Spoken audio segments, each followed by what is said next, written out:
ঢাকা মহানগর দক্ষিণ বিএনপির সদস্য সচিব আলহাজ তানভীর আহমেদ রবি সাহেবকে মনোনয়ন দেওয়ায় আমরা যুব দলের পক্ষ থেকে আমরা নেতৃত্ব এবং খালেদা জিয়া ও তারেক রহমানকে আমরা ধন্যবাদ জানাই।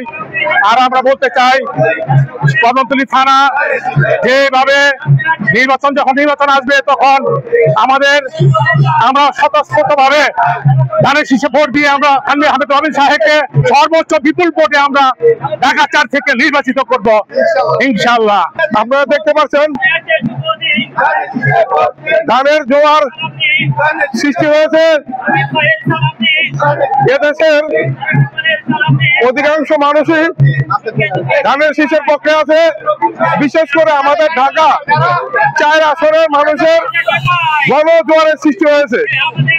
কারণ ঢাকা মহানগর দক্ষিণের সদস্য সচিব জনাব তানভীর আহমেদ রবিন তার এলাকাটাকে নিজের মতো করে গড়ে তুলেছে এবং উনি কর্মী বান্ধব নেতা, যিনি প্রতিটা মানুষের ধারে ধারে ধানের শীষের দাওয়াত পৌঁছে দিয়েছে।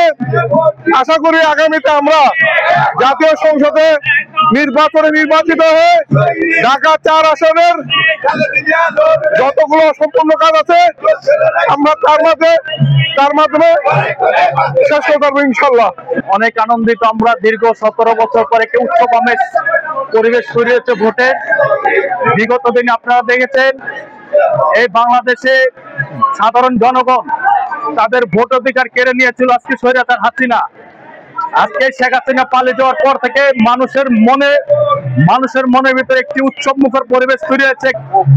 জনাব তারেক রহমান আমাদের ঢাকাতে তারুণ্য প্রতীক জনাব তানভীর আহমেদ রবিন ভাইকে যে মনোনয়ন দিয়েছেন, আমরা ইনশাআল্লাহ ঢাকা 4 তারেক রহমানকে উপহার দিতে পারবো বিপুল ভোটে। ধন্যবাদ আপনাকে।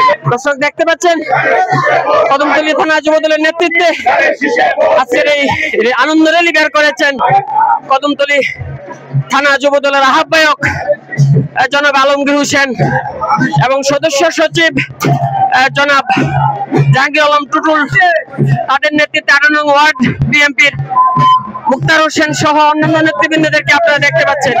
ভেলুকে দেখতে পাচ্ছেন সেই দৃশ্য আনন্দে তারা উচ্ছ্বাস প্রকাশ করছে।